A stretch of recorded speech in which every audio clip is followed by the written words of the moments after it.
Jair Bolsonaro está com a corda esticada com a justiça brasileira. Isso porque o ex-presidente, os ministros dele e militares são alvo da investigação da Polícia Federal que apura a tentativa de golpe de Estado. Mas tem um personagem envolvido nessa trama que até agora não tinha ganhado tanto destaque. O consultor político argentino Fernando Cerimedo, marqueteiro do presidente argentino Javier Milei. Lembra dele? O nome Cerimedo, ele é listado pela Polícia Federal como participante do núcleo da organização criminosa que tentou derrubar a democracia brasileira. De acordo com os investigadores, o consultor argentino teria atuado numa área de desinformação e também de ataques ao sistema eleitoral, junto com figuras já conhecidas nessa história, como o ex-ministro da Justiça, o Anderson Torres, os ex-assessores Tércio Arnaud, Mauro Cid, enfim. Cerimedo realizou uma live no canal dele no YouTube disseminando uma série de dados falsos sobre o sistema eleitoral em novembro de 2022, logo depois das eleições. A Polícia Federal acredita que a transmissão, que foi vista por mais de 400 mil pessoas, foi parte de um esquema organizado pela milícia digital para difundir fake news. Segundo eles, a finalidade, o objetivo, era estimular os seguidores de Bolsonaro a continuar nos QGs do Exército e assim criar um ambiente propício para um golpe de Estado. Os investigadores confirmaram com exclusividade para a coluna da jornalista Juliana Dalpiva, do CL Notícias, que Fernando Cerimedo vai ser indiciado pela Polícia Federal. Quarta-feira, 10 de abril de 2024.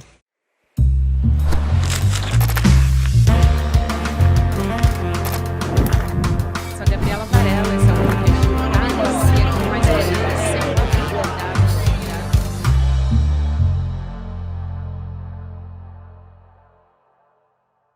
Olá, seja muito bem-vindo, seja muito bem-vinda. Eu sou a Gabriela Varela e esse é o Videocast em Detalhes. E aqui você já sabe, sempre com um convidado ou uma convidada, a gente analisa uma temática, discute uma notícia importante do momento. Hoje eu vou conversar com a jornalista Juliana Dalpiva, que é a nossa colunista aqui no ICL Notícias, e é ela que vai trazer essa notícia que ela apurou com exclusividade a respeito do inquérito do dia 8 de janeiro. Então, portanto, o inquérito do golpe. Tem um personagem que a gente já conhece, um consultor argentino, mas que é um elemento meio novo nessa história toda. Ela vai explicar tudo isso a partir de agora pra gente. Ju, obrigada por aceitar nosso convite. É sempre um prazer ter você aqui junto comigo. Oi, Gabi. Oi para todo mundo que gosta de acompanhar aqui o nosso Em Detalhes. É um prazer estar aqui contigo de novo. Vamos lá, então, começar pelo, talvez o ponto principal dessa história e que deixa todo mundo com uma expectativa grande, é que o inquérito do 8 de janeiro está na sua fase final e você traz detalhes, alguns bastidores já dessa conclusão que vem por aí. Então vamos partir desse ponto para depois entrar nesse personagem que eu já dei o spoiler no começo. Gabi, olha só. Primeira coisa que eu acho que eu vou pontuar aqui, porque é um caminhão de inquéritos, né? São trocentos. Este inquérito que apura a tentativa de golpe de Estado e é o braço político, ou seja, o Bolsonaro, o Mauro Cid, todas essas figuras da política, né? Chama o inquérito das milícias digitais. Ele existe no Supremo Tribunal Federal desde 2021, como desdobramento de um outro inquérito que apurava os ditos atos antidemocráticos.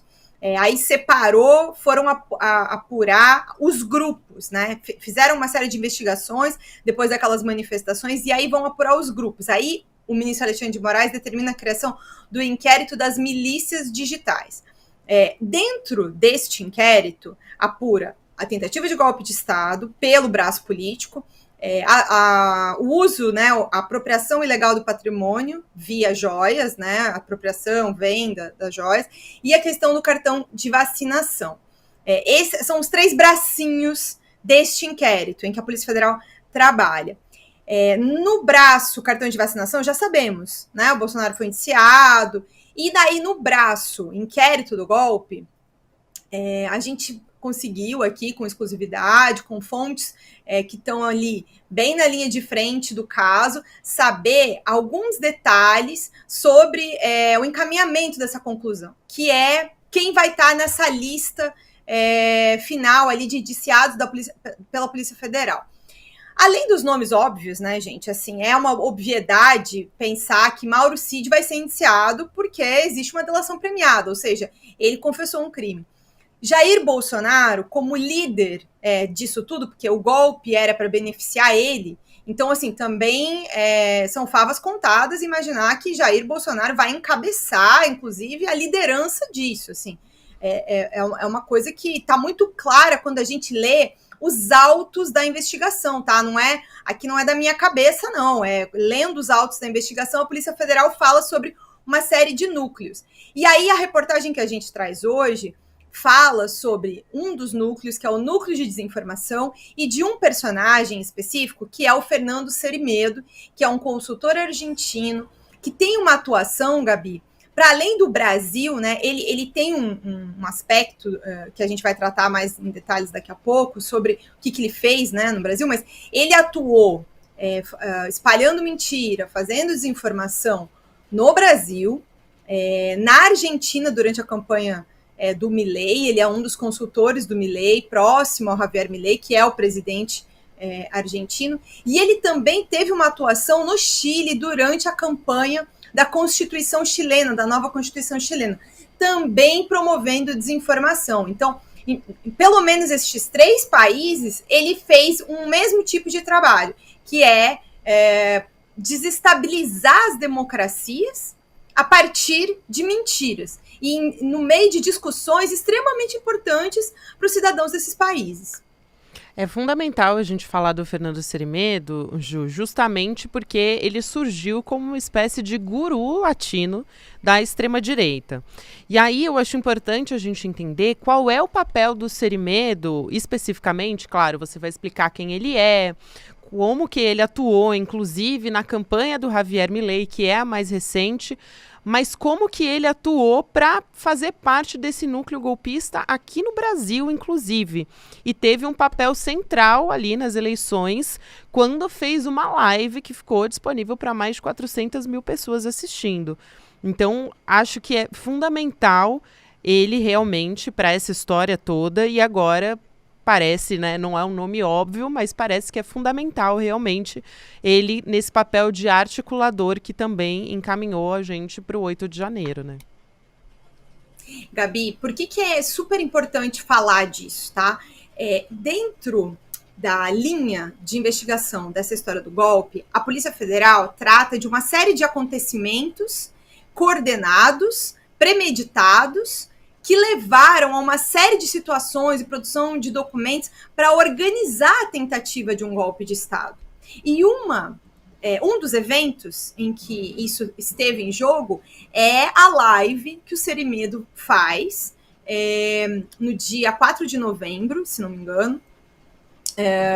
E aí, nesta live, ele vai falar de uma teoria completamente absurda, já desmentida inúmeras vezes, e eu nem vou perder meu tempo aqui repetindo ela, porque o que interessa é a investigação criminal que está sobre ele, mas repetindo uma série de mentiras sobre uma questão de falta de auditoria nas urnas e a possibilidade de que não estivessem desatualizadas.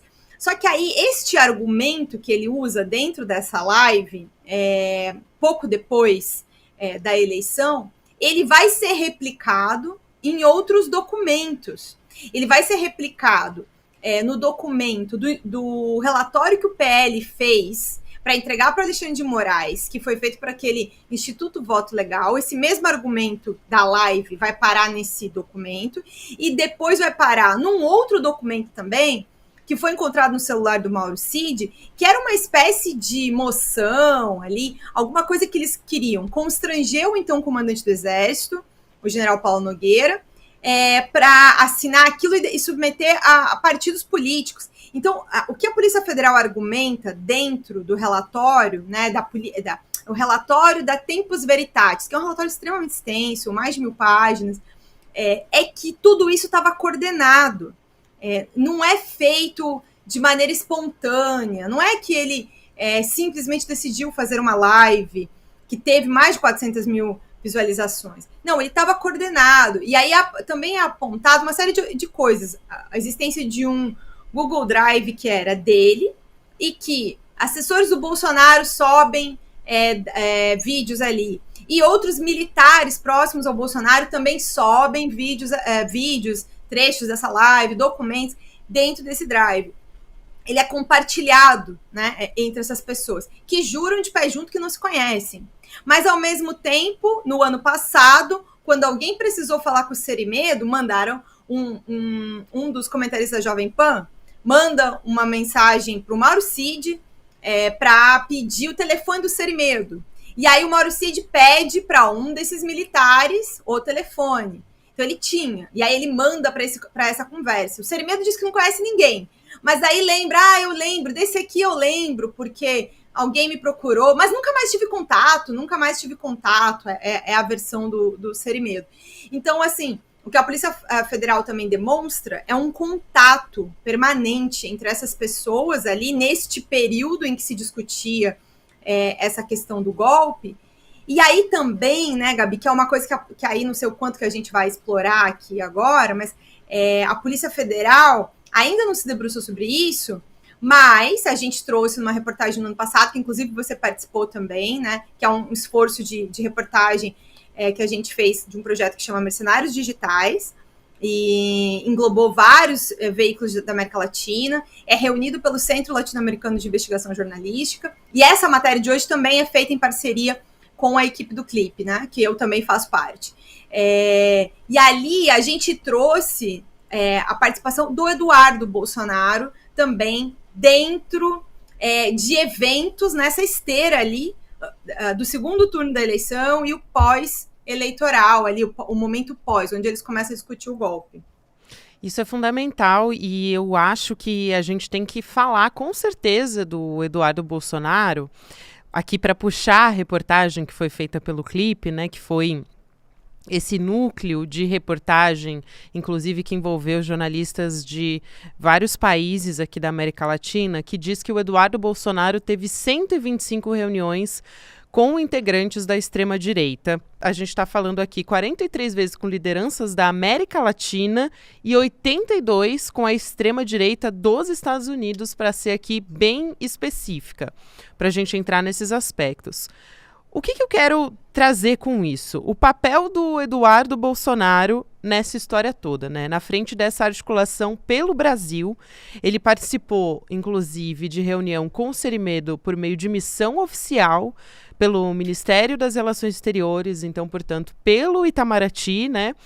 E aí, isso durante o segundo turno das eleições em 2022, então, muito forte nesse papel ali em outubro. Por que o Eduardo, Ju, ainda não foi ouvido pela Polícia Federal até agora? Dá para a gente ter uma expectativa, já que a gente sabe que o Cerimedo vai ser indiciado a partir de todas essas provas que você está trazendo aqui, que são provas que estão nessa documentação. O Eduardo, ele não vai ser questionado, porque afinal eles se reuniram, né, os dois. Gabi, essa é uma questão realmente, assim... Um ponto muito importante sobre por que o Eduardo deveria ser ouvido. Um aspecto é fundamental. Na metade de outubro, acho que 14, 15, 16 de outubro de 2022, o Eduardo fez uma viagem para Buenos Aires para se encontrar com o Fernando Cerimedo, na esteira ali do segundo turno, né? Poucos dias antes do dia da eleição, que o Bolsonaro perdeu. E dentro daquele segundo turno, que todo mundo sabe aqui, todo mundo acompanhou, foi duríssimo, e que a gente sabe o tanto que o Bolsonaro tentou de tudo para ganhar a eleição, e mesmo não ganhando, ainda ficou, né, articulando maneiras de tentar uma virada de mesa ilegal para ficar no poder, não sair da presidência da República. E aí o Eduardo faz uma missão oficial. Primeiro que ele esconde isso. Ele faz essa viagem sem comunicar publicamente que é uma missão oficial, mas ali na tramitação da Câmara e até do Itamaraty, na época o Itamaraty faz telegramas para a Embaixada em Buenos Aires comunicando que o Eduardo ia. Aí essa viagem não ficou clara até o momento quem pagou ela, porque um site que o Cerimedo tem chegou a publicar matérias mostrando que estava ciceroneando ele, depois disseram que não pagaram, aí o Eduardo disse muito pouco quando foi questionado sobre isso, mas daí também não quis esclarecer especificamente se foi ele que pagou, se pagaram para ele. E aí ele vai lá, ele se encontra, faz uma série de agendas, inclusive produção de conteúdo com problemas, com questões de informação, não vou dizer assim falsa, mas sempre tem aquele problema de, às vezes, é distorcida, né? Sobre a realidade da Argentina. E aí sempre fazendo aquela coisa, o Brasil vai virar Argentina. Então, assim, foram feitos uma série de conteúdos nesse sentido, naquela época. E aí ele volta, né? E aí, um mês depois, nem bem um mês depois, o Cerimedo grava essa live com informações sobre o sistema eleitoral, falsas e tudo mais. E aí, o que a Polícia Federal, embora não fale dessa viagem e desse telegrama, ela fala que a suspeita ali é de que o Cerimedo recebeu informação dos brasileiros para fazer aquela live. Aquela live foi premeditada.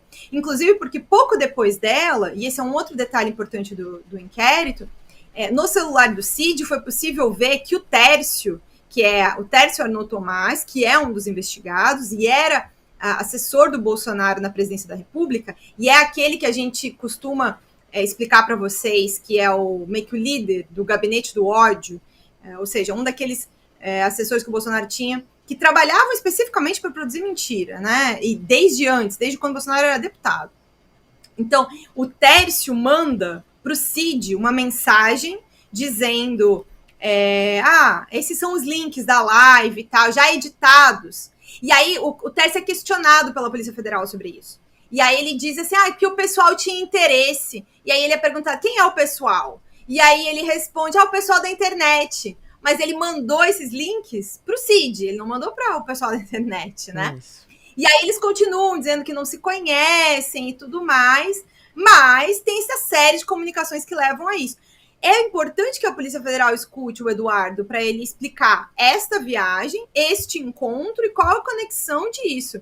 Porque o Eduardo é tido na família Bolsonaro como o grande articulador internacional do Bolsonaro. Exatamente. Inclusive, ele ajudou a trazer o CEPAC para o Brasil, né? O CEPAC que é o maior evento conservador dos Estados Unidos e que está sendo replicado em diversos outros países agora. E eu acho que vale a pena a gente trazer um outro ponto-chave aqui, que é o reconhecimento por parte da autoridade brasileira de que existe, a partir do momento de que se reconhece o Fernando Cerimedo como parte do núcleo golpista, né, uma ação coordenada mundial por parte da extrema-direita. A gente está falando aqui numa ação que quase resultou num golpe no dia 8 de janeiro, no Brasil, né, num país latino-americano. Então, essa ameaça também representa um perigo para outros países em que a extrema-direita, a gente vem observando, muitos países com essa guinada da extrema-direita cada vez mais se inflamando.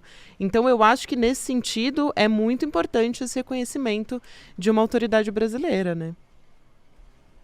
É importante esclarecer assim, várias questões que envolvem o CEPAC, como você está falando. O Eduardo começa a trazer esse evento para cá a partir de 2019, e aí ele funda um tal de Instituto Conservador Liberal, e aí, assim, como é uma entidade privada, como é que ele se mantém? Não se sabe. Não se sabe de onde vem esse dinheiro. Da onde vem o dinheiro para fazer estes eventos? Inclusive, esse ano tem de novo. Agora, no meio do ano, vai ter mais um evento desse. Da onde vem o dinheiro que permite que o CEPAC continue existindo? O ano passado, quando a gente fez essa investigação sobre a situação do Cerimedo, no projeto Mercenários Digitais, uma informação que a gente soube era que o Eduardo tinha montado uma empresa de cursos, e aí essa empresa tinha trocado de endereço para um endereço onde tinha uma loja que vendia uma série de objetos com campanha golpista, inclusive o slogan Brasil was stolen, em canequinhas. E o mesmo neste lugar onde funcionava a empresa do Eduardo, essa loja não está no nome dele, está no nome de outra pessoa. Mas essa loja era meio que a loja oficial do CIPAC. Eles estão sempre no CIPAC vendendo camiseta, bottom, caneca, qualquer coisa. E essa explicação também não está clara sobre por que a empresa do Eduardo está nesse lugar e nesse lugar, na verdade, ela não funciona, porque acho que supostamente ela seria virtual. E aí o que tem de lá concreto é essa loja. Ao mesmo tempo, ele próprio declarou que recebeu dessa loja, da empresa dele, em 4 meses, no ano de 2022, cerca de 600 mil reais. Então, assim, e aí ele também é o administrador desse instituto, que faz esse evento que é gigantesco.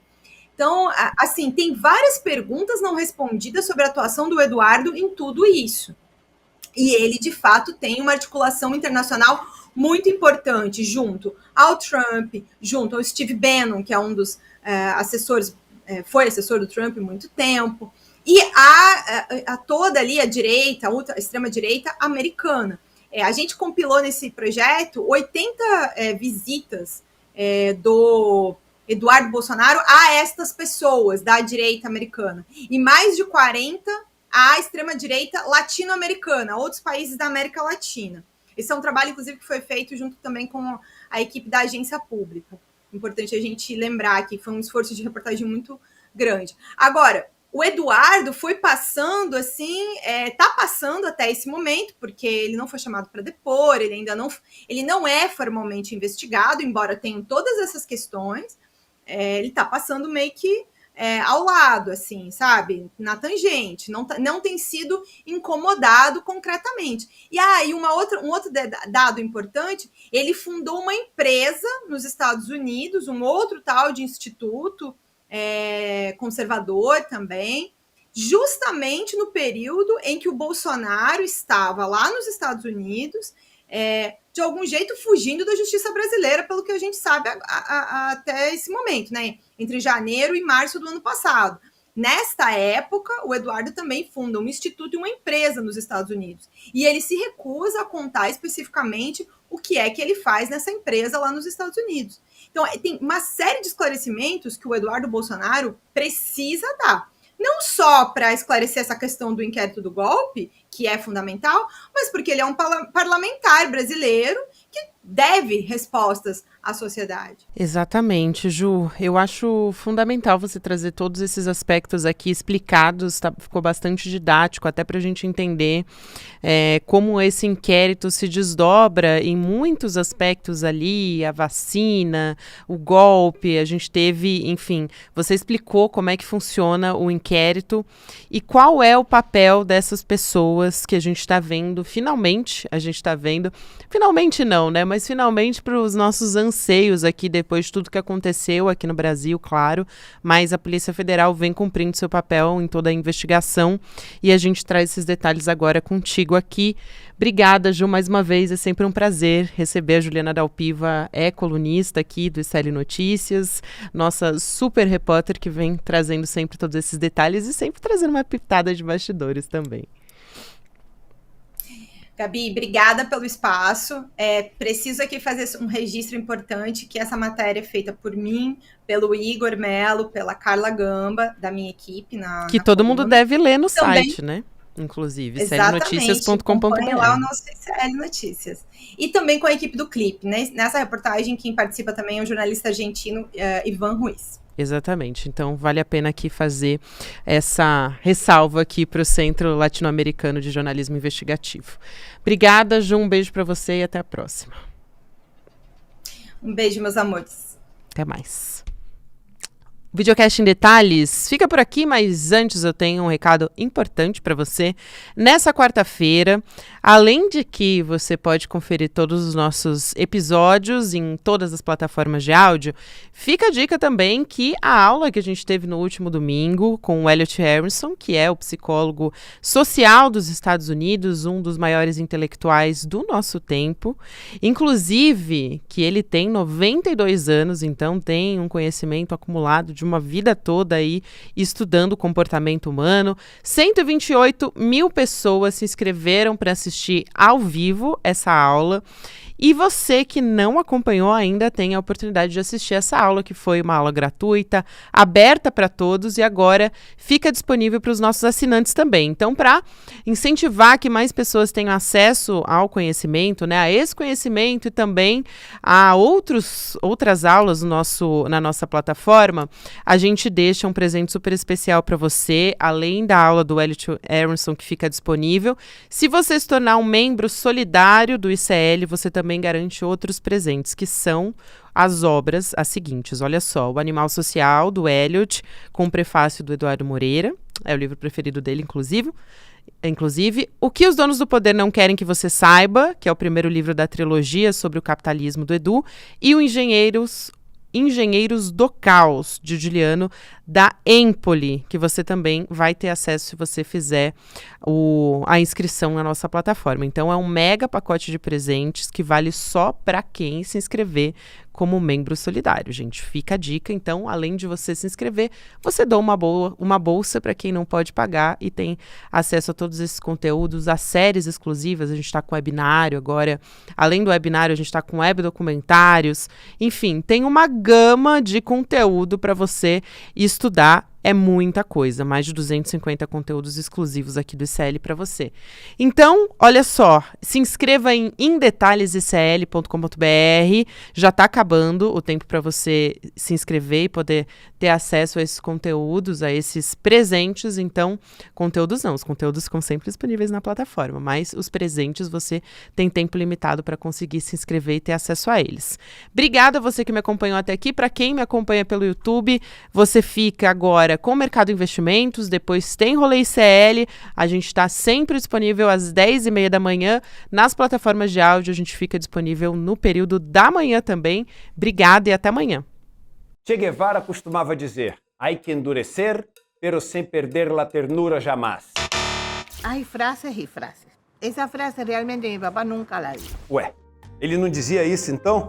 Pois é. Eu descobri isso numa conversa incrível que o ICL fez com a Leida Guevara, filha de Che Guevara. No dia 21 de abril, com exclusividade e ineditismo, o ICL traz até vocês a biografia de Che Guevara, o líder revolucionário mais popular de todos os tempos, contada por Leida Guevara, sua filha. Para você se inscrever nesse evento histórico, é só clicar no link aqui em cima ou aqui embaixo e gratuitamente participar. Essa e várias outras novidades você vai aprender no dia.